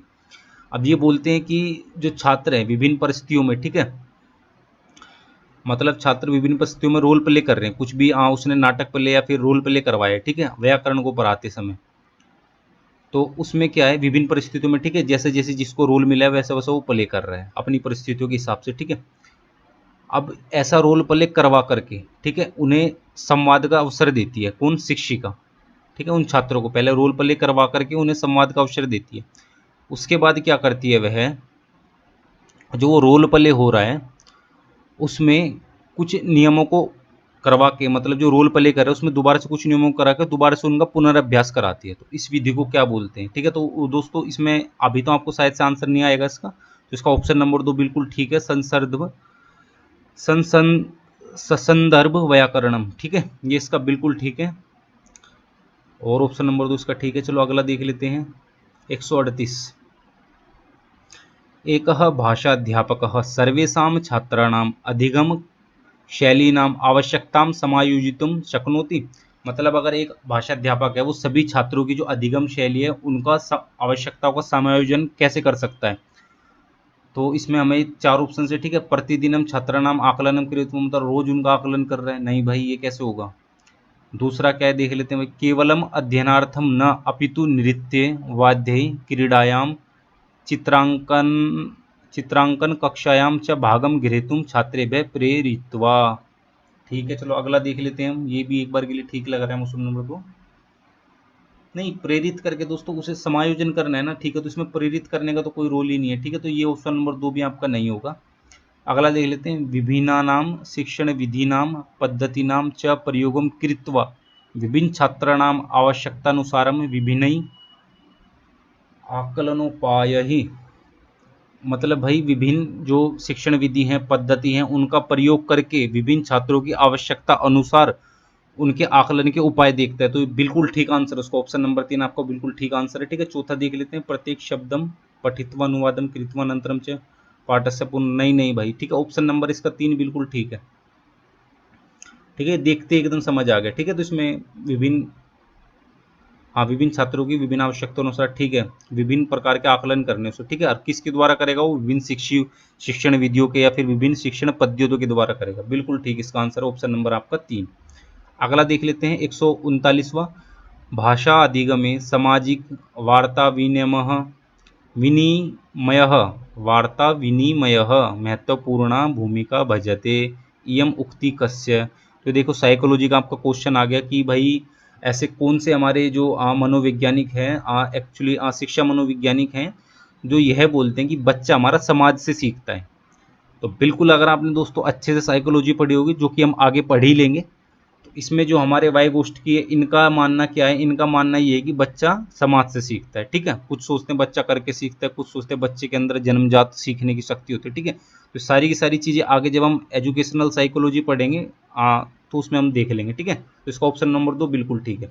ये इस तरह का क्वेश्चन दोस्तों आपका जो स्टार्टिंग वाला तीसरे नंबर का आता है ना, चाइल्ड डेवलपमेंट एंड पेडागोजी, जो सीडीपी वाला सेक्शन आता है, स्टार्टिंग में जो 30 क्वेश्चन होता है, उसमें भी इस तरह का क्वेश्चन आपका निश्चित रूप से आपको देखने को मिल सकता है। ठीक है, तो किस मनोवैज्ञानिक एक्चुअली किस शिक्षा मनोवैज्ञानिक के क्या मत है, तो वो आपको उसमें बताना होता है। ठीक है, तो बच्चा समाज से सीखता है, ये ध्यान रखना, वाई गोष्ठी की मानते हैं वाला। ठीक है, अगला देख लेते हैं 140 नंबर। संभाषण कौशले अत्यंत महत्वपूर्णम अस्ति। संभाषण कौशल में सबसे ज़्यादा महत्वपूर्ण क्या है? संदर्भानुसारम, परिस्थिति अनुसारम, च कथनम, मृदु भाषणम, अलंकारिक भाषा प्रयोग, स्पष्ट शुद्धम उच्चारणम। तो देखिए स्टार्टिंग के ये बोलते हैं कि संदर्भ के अनुसार, परिस्थिति के अनुसार और कथन। ठीक है, दूसरा है मृदु भाषणम, मतलब मीठा भाषण करने के लिए संभाषण कौशल में अत्यंत, नहीं भाई ये नहीं है इसका। ठीक है, दूसरा मीठा भाषण की आवश्यकता, अलंकारिक की नहीं, स्टार्टिंग में बच्चा कर ही नहीं सकता अलंकार के साथ भाषा प्रयोग। ठीक है, स्पष्ट शुद्ध उच्चारणम, ये भी नहीं कर पाएगा दोस्तों, ये ऑप्शन नंबर 4 भी इसका गलत है, क्योंकि कोई भी ऐसे नहीं होगा जो स्पष्ट उच्चारण एकदम स्टार्टिंग से ही कर दे। ठीक है, या फिर अगर हम सभी छात्रों की लेके चलें तो उसमें से 80 से 90% ऐसे छात्र होंगे जो शुद्ध उच्चारण नहीं कर पाते होंगे। आज के टाइम में हम देखते हैं दोस्तों, हम हिंदी की बात करें, जो मेरे लोग अभी वीडियोस देख रहे हैं, इसमें से भी 60 से 70% ऐसे होंगे जो हिंदी का भी शुद्ध उच्चारण नहीं कर पाते होंगे। ठीक है, लेकिन यहाँ तो फिर भी छात्रों की बात की जा रही है स्कूल लेवल के। तो ठीक है भैया, इसका ऑप्शन नंबर 4 भी सही नहीं है, 3 भी सही नहीं है, 2 भी सही नहीं है, ऑप्शन नंबर 1 इसका बिल्कुल सही है। अगला देख लेते हैं भाई 141वां। एकस्याः भाषायाः अधिगमसमये छात्रः कामविशिष्टसमस्या अनुभवति इति अवगन्तुं शिक्षकः यां परीक्षाम् आयोजयति सा कथ्यते। तो यह बोलते हैं कि एक एक मिनट, हाँ, तो यह बोलते हैं कि किसी एकस्य भाषाया अधिगम समय, ठीक है, किसी भाषा के अधिगम समय, जब कोई छात्र किसी भाषा को सीख रहा है, तो उस भाषा को सीखने में उस छात्र को या फिर वह छात्र किस समस्या को देख रहा है, किस समस्या का अनुभव कर रहा है, ठीक है, किस खास समस्या का वो अनुभव कर रहा है, इसका शिक्षक को पता है। ठीक है, तो उसके बाद शिक्षक को पता है कि बच्चा जो है हमारा, जो जो भाषा सीखने में क्या समस्या हो रही है, इस चीज़ का उसे पता है। तो उस समस्या को दूर करने के लिए, ठीक है, कोई परीक्षा का आयोजन करता है वो, तो उसको क्या कहते हैं? ठीक है, अब दोस्तों तो सिंपल सी बात है भाई, अगर कोई समस्या किसी शिक्षक को पता चलेगी छात्र को ये वाली समस्या हो रही है, अब अगर वो कोई परीक्षा लेगा तो सिंपल सी बात है उस समस्या को दूर करने के लिए वो परीक्षा लेगा ना, तो इसमें तो ज़्यादा सोचना ही नहीं हमें, वो निदानात्मक परीक्षा ही होगी आपकी ये। ठीक है, दूसरा संवादात्मक समस्या पूर्ति परीक्षा, विविक्त बिंदु परीक्षा। ठीक है, मुझे ऐसा लग रहा है इसमें ज़्यादातर लोग, मतलब कुछ लोग इसमें ऑप्शन नंबर 3 सही मानेंगे, लेकिन दोस्तों ये निदानात्मक परीक्षा ही होगी। ठीक है, ये मान के चलो ऑप्शन नंबर 3। इस तरह से दोस्तों साइकोलॉजी में आपका जो सॉरी सीडीपी वाला भाषा शिक्षण है, इसमें सारा का सारा आपका ज्ञान काम नहीं आएगा, थोड़ा सा कॉमन सेंस लगाना पड़ेगा आपको। ठीक है, और ये हर क्वेश्चन में लगाना पड़ेगा, जब भी आप सीडीपी कर पाएंगे। अगर दोस्तों आपके सामने हिंदी में भी क्वेश्चन आते हैं ना, हिंदी में भी मान के चलो, तो संस्कृत में, हिंदी में भी, तो भी इसमें आपका कंफ्यूजन बना रहता है। तो उसमें अगर हिंदी में भी आ रहे हैं या जोन सी भी लैंग्वेज आप जानते हैं अच्छे से, उस लैंग्वेज में आपके सामने क्वेश्चन आ रहे हैं, तो वहाँ पे आपको थोड़ा सा कॉमन सेंस लगाना पड़ेगा, जब भी आप इसके सटीक आंसर कर पाएंगे। ठीक है, ये सी टेट है, कोई हलवा नहीं है। तो इसमें देख लें निदानात्मक परीक्षा हो गया, 141 हो गया। 142 देख लेते हैं हम। समविभाग विषय का उक्ति समीचीना। जो पोर्टफोलियो बनाया जाता है शिक्षक के द्वारा, वो क्यों बनाते हैं शिक्षक? तो अगर आपने पोर्टफोलियो के बारे में पढ़ा हो तो आपको पता ही है क्यों बनाते हैं शिक्षक। बाकी फिर भी ऑप्शंस देख लेते हैं हम। ऑप्शन नंबर 1 है छात्रा नाम कीर्ति नाम संग्रह ताम सुरक्षिता स्थाप्य एतस्य प्रमुख प्रयोजन। नहीं भाई, मतलब जो कीर्ति नाम, छात्रों की कीर्ति का संग्रह करना, उन्हें सुरक्षित से रखना, नहीं भाई बिल्कुल नहीं है। एतेन शिक्षकस्य समयस्य संचयः भवति, समय बचता है। अपि च छात्रा कार्यता तिष्ठन्ति, कार्य के साथ बैठे होते हैं लोग, बच्चे छात्र, ठीक है, और उनका समय बचता है। नहीं दोस्तों, ये भी मुझे ठीक नहीं लग रहा इसका आंसर। एतेन छात्रस्य क्रमशः प्रगति विषय, ठीक है भैया, ये देखो आ गया ना इधर। जो पोर्टफोलियो बनाया जाता है तो एक तरह से रिकॉर्ड रखा जाता है, किनका? छात्रों का। ठीक है, एक सिस्टमेटिक, एक सुव्यवस्थित, सुनियोजित ढंग से एक रिकॉर्ड रखा जाता है छात्रों का। इसमें क्या बोल रहा है, प्रगति विषय शिक्षक। और वो रिकॉर्ड इसलिए रखा जाता है दोस्तों, इसमें पता होता है कि जो छात्र प्रगति कर रहे हैं, मतलब कितना डेवलप हो रहे हैं छात्र या कितना अधिगम कर रहे हैं छात्र, उसके बोध के लिए उसमें सहायता मिलती है निश्चित रूप से। एतेन लेखन अभ्यास वर्धते, तो बिल्कुल भी नहीं है। शिक्षक क्या करेगा लेखन अभ्यास करके?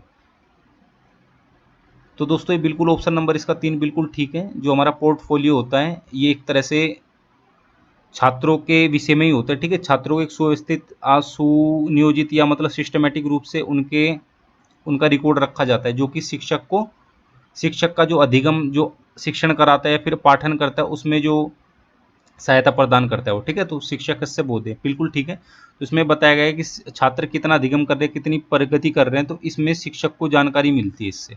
ठीक है, शिक्षक को बोध होता है। ठीक है भाई, ये ऑप्शन नंबर 3 इसका बिल्कुल ठीक आंसर है। तो अगला क्वेश्चन देख लेते हैं दोस्तों हम, 143वां, स्वर उच्चारणम अस्ति विविधता। मतलब जो स्वर का उच्चारण है, क्या विविधता है इसमें? तो भैया साउंड ठीक है, एयर ठीक है, पिच ठीक है। तो भैया जो इसका सही आंसर है वो आपका ऑप्शन नंबर 3 है, निघातस्य। ठीक है, तो स्वर का जो उच्चारण करते हैं छात्र, उसमें विविधता यही है कि निघातस्य। ठीक है, ऑप्शन नंबर 3 इसका ठीक है। 144वां क्वेश्चन देख लेते हैं, वाणी गृहे अधिकम न वदति किंतु विद्यालय बहुवार्तालाप करोति। अच्छा, एतत् सूचयति यत्, मतलब वाणी नाम की कोई लड़की है, कोई छात्रा है, वो घर पे तो बिल्कुल भी नहीं बात करती। ठीक है, लेकिन जब वो विद्यालय में जाती है तो फिर बहुत ज़्यादा वार्तालाप करती है, बातें करती है। तो यह क्या क्या मतलब है इसका? तो इसका मतलब ऑप्शन नंबर 4 है। ठीक है, विद्यालय तस्या विचाराणाम स्वीकृति लभ्यते, विद्यालय में उसके जो विचार हैं उन्हें समझा जाता है, उन्हें स्वीकार किया जाता है। ठीक है, ऑप्शन नंबर 2 क्या है? बहुवार्तालाप कर्तुम विद्यालय अवसरः लभ्यते, मतलब ज़्यादा बात करने के लिए विद्यालय में उसे अवसर प्राप्त होते हैं। तीसरा है, शिक्षकः कक्ष्याम अनुशासन विषये लक्ष्यम न ददाति। और चौथा है, स्वगृहे तस्य नैव रोच्यते। इसका देखिए दोस्तों, इसका जो सही आंसर होगा मेरे हिसाब से ऑप्शन नंबर 1 ही होगा। ठीक है, क्योंकि ये देखिए इसमें इसमें बोला, इसमें दो तो मैंने आपको बताई दी कि इसमें ये है कि तीसरा इसमें जो अनुशासन का जो लक्ष्य है ना, मतलब उस अनुशासन से रहने के लिए नहीं कहा जाता कक्षा में शिक्षक के द्वारा। और जो चौथा इसमें उसे अपना घर ही पसंद नहीं है। ठीक है, स्वगृहम तस्य नैव रोच्यते, उसे अपना घर ही पसंद नहीं है। तो मेरे ख्याल में देखिए इसका दोस्तों ऑप्शन नंबर 1 बिल्कुल ठीक आंसर मेरे हिसाब से हो सकता है। बाकी आप देख सकते हैं इसमें क्या होगा। ठीक है, मेरे हिसाब से ऑप्शन नंबर 1 ठीक है। और इसका आंसर शायद से आपको सीटेट के ऑफिशियल आंसर की में भी नहीं मिलेगा। ठीक है, तो इसका ऑप्शन नंबर ठीक है। देखिए, क्योंकि अभी इधर देखिए, अभी ये बोलते हैं कि ऑप्शन नंबर 2 से हम लेके चलते हैं कि उसे जो बहुवार्तालाप करता हूँ विद्यालय, अब ये बोलते हैं कि विद्यालय में उसे ना अवसर मिलते हैं ज़्यादा बात करने के। भाई उसे घर पे कोई बाउंडेशन थोड़ी होगी, हम नॉर्मल सभी स्टूडेंट्स का लेके चलते हैं, घर पे भी बात कर सकते हो। अब ये है कि भाई शिक्षक कक्षाम अनुशासन विषय लक्ष्यम न ददाती। अब ये तो नहीं है कि भाई वो मतलब टीचर पढ़ा रहे फिर भी वो बात करे जा रही है। ठीक है, तो ऐसा तो है नहीं, अनुशासन से तो रहना ही पड़ेगा कक्षा में। घर और कक्षा में यही फ़र्क होता है, कक्षा में थोड़ा अनुशासन से रहना पड़ता है। ठीक है, अब ऑप्शन नंबर 4 है, उसे अपना घर ही पसंद नहीं है। तो भाई मेरे हिसाब से ऑप्शन नंबर ठीक है कि भाई उसे विद्यालय में उसके विचारों को समझा जाता है, उसे स्वीकार किया जाता है। क्योंकि घर पे दोस्तों एक शिक्षक जो होता है वो ज़्यादा अच्छे से समझ पाता है विचारों को। ठीक है, क्योंकि वो तो शिक्षक है ना, उसने तो साइकोलॉजी पढ़ी हुई है, एजुकेशन साइकोलॉजी या फिर बाल मनोविज्ञान उसने पढ़ा हुआ है। ठीक है, तो उसने स्वीकृति, ठीक है, विचारों को अच्छे से समझ पाता है वो, और इसलिए उन्हें स्वीकार करता है। तो ठीक है, ऑप्शन नंबर 1 ठीक है इसका मेरे हिसाब से। बाकी ऑप्शन नंबर 4 भी देख लेना उसे कि उसे घर ही पसंद नहीं है। अजीब सा सवाल था दोस्तों, लेकिन मेरे हिसाब से ऑप्शन नंबर 1 इसका बिल्कुल ठीक है। अगला देख लेते हैं 145वां, भाषा दक्षतायाम के द्वे तत्वे सन्निविष्टे। सन्निविष्टे मतलब अगर किसी छात्र के अंदर भाषा दक्षता है, ठीक है, मतलब टॉपर है कोई, टॉपर से मेरा तात्पर्य होशियार कोई छात्र है, भाषा आपकी लैंग्वेज की आप जो क्लास ले रहे हैं उसमें जो सबसे ज़्यादा होशियार छात्र है, उसके अंदर कौन से दो तत्व, कौन से दो गुण मिल सकते हैं उसके अंदर, कौन से दो क्वालिटी मिल सकती है उसके अंदर। ठीक है, तो ये बोल रहे हैं, मतलब ये नॉर्मल स्टूडेंट के लिए ना, बस उन्हीं स्टूडेंट्स के लिए जिनके अंदर भाषा दक्षता है, जो भाषा में होशियार है, भाषा को अच्छे से समझ पाते हैं, भाषा की अच्छे से जानकारी रखते हैं, केवल उन्हीं स्टूडेंट्स के लिए है। ठीक है, तो उनमें किन किन दो तरह के गुण आपको मिल सकते हैं? देखिए इधर देख सकते हैं, इसमें दो हैं, लिप्यंतरणम सुंदर हस्ताक्षरम च। लिप्यंतरणम और सुंदर हस्ताक्षरम, मतलब सुंदर राइटिंग है उसका, और ये लिप्यंतरण में। ठीक है, एक तो ये है। दूसरा है शुद्धता, ठीक है, वो शुद्धता से भाषा को पढ़ता है, ठीक है, और धारा प्रवाह मतलब बिना रुके पढ़ता है। तीसरा देख ले द्रुत पाठनम और कर्म वीक्षणम च, और चौथा है आपका योग्य उच्चारणम गंभीरता पठनम च। अब ये देखिए दोस्तों, इसमें आपको चारों सही लगेंगे, ठीक है, लेकिन इसमें ये बोला जा रहा है कि कोई जो क्वालिटी वाला स्टूडेंट है, ठीक है, मेधावी छात्र है कोई भाषा की कक्षा में, तो उसके अंदर कौन से 2 गुण हो सकते हैं? तो भैया उसके अंदर ये ऑप्शन नंबर 2 उसका बिल्कुल ठीक है। एक तो शुद्ध पढ़ पाएगा क्योंकि वो मेधावी छात्र है ना, उसके अंदर भाषा दक्षता है, तो सबसे पहला तो यही होगा कि वो भाषा को शुद्ध पढ़ पाएगा। और दूसरा ये है कि वो धारा प्रवाह पढ़ पाएगा, मतलब अगर किसी भाषा को पढ़ रहा है या फिर किसी भाषा में बात कर रहा है वो, तो बिना रुके धारा प्रवाह मतलब एक सांस में, एक सांस से मेरा मतलब है जैसे हम हिंदी बोल रहे हैं ना, भी जैसे मैं आपको पढ़ा रहा हूँ, मैं बीच में रुक तो नहीं रहा, तो इस तरह से, ठीक है, तो बिना रुके वो वार्तालाप कर रहा है, फिर ठीक है भाषा को देख रहा है वो। तो ऑप्शन नंबर 2 इसका बिल्कुल ठीक है। 146वां देख लेते हैं, भाषा अधिगम सहजतया भविष्यति यदि, ये पूछते हैं कि भाषा अधिगम सहजता भविष्यति अगर, मतलब भाषा सरल से सीखी जा सकती है, सीखी जाएगी यदि परीक्षा नहीं होगी। ऑप्शन नंबर 1 ये आपका। ऑप्शन नंबर 2 है इसमें छात्राः भाषा प्राचुर्यम वातावरणम प्राप्नुयुः, ठीक है भैया, ऑप्शन नंबर 2। तीसरा है लेखनात् पूर्वम व्याकरणस्य अभ्यासार्थम अधिकम समय दीयते, ओके। चौथा है आपका पाठ्य पुस्तकानि न पाठ्यन्ते। देखिए भैया, इसका ऑप्शन नंबर 1 परीक्षा ना भवेत, ये तो हो ही नहीं सकता, परीक्षा तो होगी होगी, ठीक है, तो ये तो हटा ही दो आप। दूसरा पाठ्य पुस्तकानि ना पाठ्यन्ते, भाई पाठ्य पुस्तक भी पढ़ाई जाएंगी, ये भी हटा दो। ये दूसरा। तीसरा, ये तीसरा क्या है इसमें, लेखनात् पूर्वम व्याकरणस्य अभ्यासार्थम अधिकम समय दीयते, नहीं भाई, एक बार के लिए ठीक है, लेकिन जो इसमें ज़्यादा अच्छा है ना वो यही है दोस्तों, क्योंकि आज जो आपकी जो है मतलब भाषा शिक्षण है, या फिर हम बोल सकते हैं जो शिक्षण शास्त्र है हमारा, इसमें सबसे ज़्यादा जरूरी ये होता है कि आप छात्रों को वातावरण उपलब्ध कराएं, ठीक है। तो छात्रा भाषा प्राचुर्यम वातावरण प्राप्नुयुः, मतलब छात्रों को भाषा, जिस भी भाषा को पढ़ रहे हैं उसके अनुसार वैसा उनको वातावरण, अगर वातावरण की प्राप्ति हो जाए तो भाषा को वो सरल रूप से सीख सकते हैं। ऑप्शन नंबर 2 बिल्कुल ठीक है इसका आंसर, ठीक है। आप यह देख लेना दोस्तों, अगर किसी भी छात्र को किसी भी तरह का वातावरण प्राप्त किया कराया जा रहा है ना, मतलब जिस भी विषय को पढ़ रहा है उस विषय के अनुरूप से वातावरण प्राप्त किया जा रहा है, तो निश्चित रूप से दोस्तों सबसे जल्दी सीखेगा। अब हम इंग्लिश की भी बात करते हैं, तो इंग्लिश में भी आपने देखा होगा आपके दुनिया भर की स्पीकिंग कोचिंग सेंटर खुले पड़े हैं, ठीक है। अब आप उन पे कोचिंग लोगे जाके, मतलब आप तो नहीं लोगे, जो भी उस पर कोचिंग लेगा, ठीक है, तो उसका मतलब ये नहीं कि वो सीख जाएगा, लेकिन आप एक काम करना, किसी को भी विदेश में छोड़ आना, अमेरिका छोड़ आना, इंग्लैंड छोड़ आना, जहाँ पे इंग्लिश भाषा बोली जाती है, ठीक है, और वहाँ उन्हें ना कोई कोचिंग सेंटर पे जाने की जरूरत है, ना किसी तरह की कोचिंग लेने की जरूरत है, फिर भी वो भाषा सीख जाएंगे। क्यों सीख जाएंगे वो भाषा? वो इसलिए सीख जाएंगे क्योंकि उन्हें वातावरण मिला है वो, ठीक है। एग्जाम्पल के लिए मैंने आपको बताया, उन्हें इंग्लिश वाला अंग्रेजी भाषा का वातावरण मिल गया वहाँ उन्हें इंग्लैंड में, सीख गए ना, उन्हें कोचिंग सेंटर की जरूरत है ना किसी चीज़ की, ठीक है। तो वातावरण मिलना सबसे ज़्यादा जरूरी है किसी भी भाषा सीखने के लिए। अभी तो मैं बोल सकता हूँ भाषा तो है ही, अगर आप किसी अन्य विषय की बात करते हैं तो उसमें भी महत्वपूर्ण भूमिका निभाता है, लेकिन भाषा में सर्वाधिक महत्वपूर्ण भूमिका निभाता है उस भाषा का वातावरण अगर उसे मिल जाए, ठीक है। तो इंडिया में रहो, आप घर पे हिंदी में बात करो, सब जगह हिंदी में बात करो, दोस्तों से हिंदी में बात करो, कोचिंग पे जाके आप इंग्लिश की कोचिंग लेते हो फिर दोबारा से हिंदी में, तो कभी नहीं सीख पाओगे। इसके अलावा अगर इंग्लैंड चले जाते हो तो वहाँ चाहे कोचिंग वोचिंग कुछ भी मत लो, आपको वातावरण इंग्लिश वाला मिल जाएगा, सबसे जल्दी सीख पाएंगे। तो ऑप्शन नंबर 2 इसका बिल्कुल ठीक आंसर है। 147वां देख लेते हैं भाई, प्रक्रिया लेखनार्थम, प्रोसेस राइटिंग जो आपकी होती है, अधुलिखितेषु किम अनुसरणीयम, भाई जो प्रक्रिया लेखनम आपका होता है एक तरह से लेखन ही होता है ये, ठीक है। मतलब ये उस तरह का लेखन होता है कि अगर कोई छात्र है प्रक्रिया लिख रहा है, तो मतलब ये नहीं है किसी किताब में से देख के लिख रहा है हो, मतलब क्वेश्चन आंसर कर रहा है, मतलब किताब में से देख के या नोट्स वगैरह बना रहा है, ये वो वाली चीज़ नहीं है।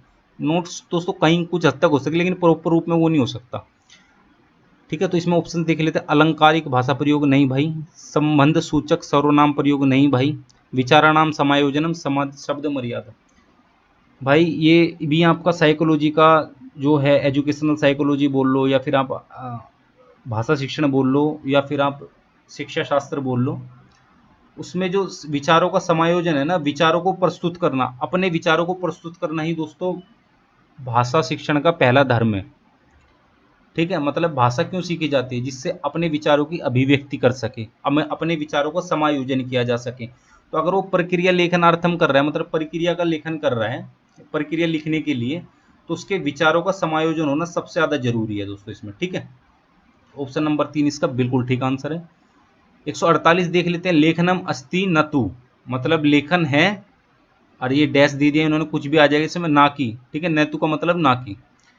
तो लेखन अस्ति फलम, ना की प्रक्रिया। नहीं भाई, ये ऑप्शन नंबर 1 गलत है। ऑप्शन नंबर 2 देख लेते हैं। लेखन अस्ति प्रक्रिया न तु, ना की हस्ताक्षराभ्यासः, मतलब लेखन है एक प्रक्रिया है। ठीक है, ये तो हम मानते हैं, ना कि साइन करना है, मतलब हस्ताक्षराभ्यास है। ठीक है, सिग्नेचर का आपको अभ्यास करना है। नहीं, ये भी इसका आंसर नहीं होगा दोस्तों। ठीक है, ऑप्शन नंबर 2। कहीं ना कहीं हम मान सकते हैं कि भाई जो लेखन होता है उसमें जो आप हस्ताक्षर करते हैं तो वो लेखन से ही संभव हो पाता है। ठीक है, लिखते ही तो आप वहाँ। तीसरा देख लेते हैं। लेखन अस्ति हस्ताक्षराभ्यास, हस्ताक्षराभ्यास ना कि प्रक्रिया। नहीं भाई, हमने स्टार्टिंग में बोल दिया आपको, ये लेखन तो एक प्रक्रिया ही है। अगला देख लेते हैं दोस्तों। लेखन अस्ति प्रक्रिया ना तो फलम। हाँ भाई, बिल्कुल ठीक आंसर है। लेखन एक प्रक्रिया है, कोई फल नहीं है, ना कि फलम। फल तो है ही नहीं लेख। ठीक है, तो ऑप्शन नंबर 4 इसका आपका बिल्कुल ठीक आंसर है। अगला देख लेते हैं दोस्तों। छात्राणाम लेखन कौशलस्य आकलनार्थम शिक्षिका प्रमुखतया ध्यानम दद्यात्। सबसे ज्यादा लेखन कौशल के आकलन के लिए शिक्षकों को सबसे ज्यादा ध्यान किस चीज पे देना पड़ेगा? छात्र जो हैं जो शुद्ध वर्तन्याम, शुद्ध वर्तनी का प्रयोग कर रहे हैं, या फिर व्याकरण दृष्टि, शुद्ध वाक्य रचनाम, विचाराणाम अभिव्यक्ति, अलंकार, भाषा का प्रयोग है। तो लेखन कौशल का अगर आकलन कर रहा है तो इसमें शिक्षकों को सबसे ज्यादा ध्यान किस पे देना पड़ेगा? कि लेखन कौशल का मतलब तो ये होता है दोस्तों, स्पष्ट रूप से लिख दे। तो इसमें आपको सारे ही सही लगेंगे, लेकिन जो इसका सटीक आंसर है वो मैंने आपको बता दिया। जो भाषा शिक्षण का जो सबसे पहला धर्म या जो सबसे महत्वपूर्ण धर्म है वो विचाराणाम अभिव्यक्ति। ठीक है, या विचाराणाम समायोजनम, मतलब विचारों को प्रस्तुत करना ही है। ठीक है, तो इसका ऑप्शन नंबर बिल्कुल ठीक है। बाकी आप ये देख सकते हैं लेखन कौशल की दृष्टि से, मतलब लेखन कौशल तो उसमें होगा ना जो स्पष्ट रूप से लिख पाएगा, उसमें शुद्ध वृत्ति भी आपकी जरूरी है, व्याकरण का भी आपका जरूरी है, अलंकारिक भाषा ये ठीक है नेक्स्ट स्टेज में होगा, लेकिन ये भी कहीं ना कहीं जरूरी है। लेकिन जो इसमें सबसे ज्यादा जरूरी है आपका वो है विचाराणाम अभिव्यक्ति। सीटेट में दोस्तों ये होता है, काफी सारे ऐसे क्वेश्चन आपको साइकोलॉजी या फिर आज सीडीपी में मिल जाएंगे, या फिर भाषा शिक्षण में मिल जाएंगे, जो आपको चारों की चारों सही लगेंगे, लेकिन उसमें से आपको जो सबसे ज्यादा सही है ना उसका आंसर देना होता है। इसलिए सीटेट शायद से थोड़ा सा टफ लगता है मैक्सिमम विद्यार्थियों को, सबको तो नहीं लगता। ठीक है, आप यूपी टेट देख लो, राजस्थान टेट देख लो दोस्तों, उसमें सारा का सारा कंटेंट आता है। ठीक है, लेकिन ये ऐसा है सी टेट, इसमें ना आपकी भाषा शिक्षण डाल देते हैं, जो कि मुझे तो अच्छा लगता है। बाकी आपके विचार आप ही जाने दोस्तों। लास्ट क्वेश्चन देख लेते हैं हम 150। पठन पूर्व कार्याणि संति, पढ़ने से पहले कौन से कार्य हो सकते हैं या हैं? पढ़ने से पहले कौन से कार्य हैं? नंबर 1 पाठे प्रयुक्तः व्याकरण नियमान व्याख्यानम। अगला है विद्यार्थीनां पाठन बोधस्य आकलनम। तीसरा पाठन संबंध पूर्व ज्ञान उद्बोधने छात्राणाम संजीकरणम। चौथा है कठिन शब्दानाम अर्थसूचनम। पहला है भाई, इसमें देखिए जो पढ़ने से पहले क्या है, जो पाठ में जो व्याकरण नियम है उनका व्याख्यान कर दो। ठीक है, दूसरा है विद्यार्थी नाम पाठन बोधस्य आकलनम, मतलब उसका कितना पढ़ रहा है विद्यार्थी उसका आकलन कर लो। ठीक है, पाठन संबंध समय पूर्व ज्ञान से उद्बोधने छात्राणाम संजीकरणम। और चौथा है कठिन शब्दानाम अर्थसूचनम। दोस्तों इसमें भी मैं बता दूं, जो भाषा शिक्षण की जो महत्वपूर्ण चीजें है, जैसे एक तो मैंने बता दी विचारों की अभिव्यक्ति है, और ये दूसरा दोस्तों बहुत ज्यादा महत्वपूर्ण है भी, और ये तो मान के चलो आपका सीडीपी में भी बहुत ज्यादा जरूरी है। ठीक है, इसमें क्या है, इसमें है छात्रों के पूर्व ज्ञान को नए ज्ञान से जोड़ने की जब हम बात करते हैं। ठीक है, इसमें प्रॉपर वे में वो तो बात नहीं की गई है, लेकिन इसमें यही इस तरह का यही है इसमें। ठीक है, पाठ संबंध से, पाठ से रिलेटेड पूर्व ज्ञान जो छात्रों को उसका उद्बोधन छात्राम सज्जीकरण, मतलब छात्रों का जो पूर्व ज्ञान है उस पाठ से संबंधित। ठीक है, उसे उसे तैयार करना है, उसमें उसके पूर्व ज्ञान को तैयार करना है, मतलब उस पूर्व ज्ञान को नए ज्ञान से मिलाना, एक तरह से आप मान सकते हैं। ठीक है, तो उसमें ऑप्शन नंबर 3 आपका बिल्कुल ठीक है। अब दोस्तों इस तरह से हमने पूरे के पूरे 150 क्वेश्चन कर दिए। अब मैं इसमें बता दूं, जो हमारा सीडी ये जो भाषा शिक्षण वाला सेक्शन है मैंने आपको बता दिया, इसमें हम डिटेल में मूल से पढ़ेंगे, और आप एक बार मूल से सारा का सारा पढ़ लोगे, आपको सारे क्वेश्चन इजी लगेंगे। उसमें दोस्तों आप ये तो बता ही दोगे कि इसका कौन सा आंसर सही है, बाकी आप ये भी बता दोगे उसमें, जैसे कि हम पद्धति वगैरह की बात करते हैं, जैसे ये पूछ लिया। ठीक है, तो इसमें आप ये इसका तो ये सही आंसर है। ठीक है, आप बाकी इसमें बता दो कि इसके कारण ध्वनि कारण क्या होता है, एयर के कारण क्या होता है, ठीक है, इंद्रियों के कारण क्या होता है, ये सब कुछ आप बता दोगे उसमें। ठीक है। एक बार अगर हम मूल से पढ़ लें और उसमें ज़्यादा समय भी नहीं लगेगा, बिल्कुल शॉर्ट तरीके से मैं आपको बताऊंगा तो डिटेल में, लेकिन जितना कम हो सके उतने में मैं आपको बताऊंगा।